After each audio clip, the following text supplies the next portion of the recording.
যেই লাকিকে নিয়ে কলেজের বন্ধুরা বস্তির ছেলের ফুটো পকেট বলে হাসাহাসি করত, সেই ছেলেটির সামনে আজ শহরের নামজাদা ব্যবসায়ীরাও হাত জোড় করে দাঁড়িয়ে আছে।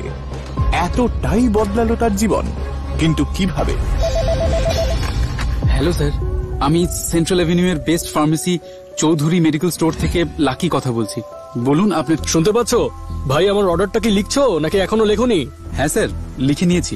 গুড, এখন আর টাইম ওয়েস্ট না করে আমার অর্ডারটা পৌঁছাতে বেরিয়ে পড়ো। হ্যাঁ হ্যাঁ স্যার, আপনার অর্ডারটা আমি হোটেলে পৌঁছে দেব, তবে কিছুক্ষণ সময় লাগতে পারে। আসলে বাইরে বৃষ্টি একটু কমলেই আমি বেরিয়ে পড়বো। তোমার মালিক জানেন যে তুমি মিস্টার রাধাকান্ত মল্লিকের ছেলের মুখের উপর কথা বলছো?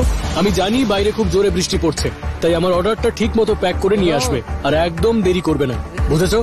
ছেলেটি এমন উদ্ধতভাবে কথা বলে সঙ্গে সঙ্গে লাকির মুখের ওপর ফোনটা কেটে দিল। লাকি তার কথার উত্তরে আর কিছু বলার সুযোগ পেল না। অন্যদিকে দোকানের মালিক কড়া দৃষ্টিতে লাকির দিকেই তাকিয়েছিল। ওসব বৃষ্টি টিষ্টি বলে কোনো অজুহাত দেওয়া যাবে না, এক্ষুনি যেতে হবে। চৌধুরী মেডিকেল স্টোরের মালিক চয়ন চৌধুরী এক রাশ বিরক্তি নিয়ে লাকিকে এই কথা বললেন। না স্যার, আমি অজুহাত দিচ্ছি না। বৃষ্টিটা একটু কমে গেলেই আমি হোটেলে গিয়ে পৌঁছে দিয়ে আসবো। আসলে মিস্টার রাধাকান্ত মল্লিকের ছেলে অর্ডারটা 5 মিনিটের মধ্যেই ডেলিভারি চাইছে। এদিকে আমি তো সাইকেল নিয়ে যাব, এত কম সময় কিভাবে পৌঁছবো সেটাই ভাবছি। কি বলিস? মিস্টার মল্লিকের ছেলের অর্ডার? তুই আমার দোকানটা বন্ধ করিয়েই ছাড়বি? যা, এক্ষুনি গিয়ে ওনার অর্ডারটা পৌঁছে দিয়ে আয়। উনি আমাদের কত পুরনো কাস্টমার জানিস তো।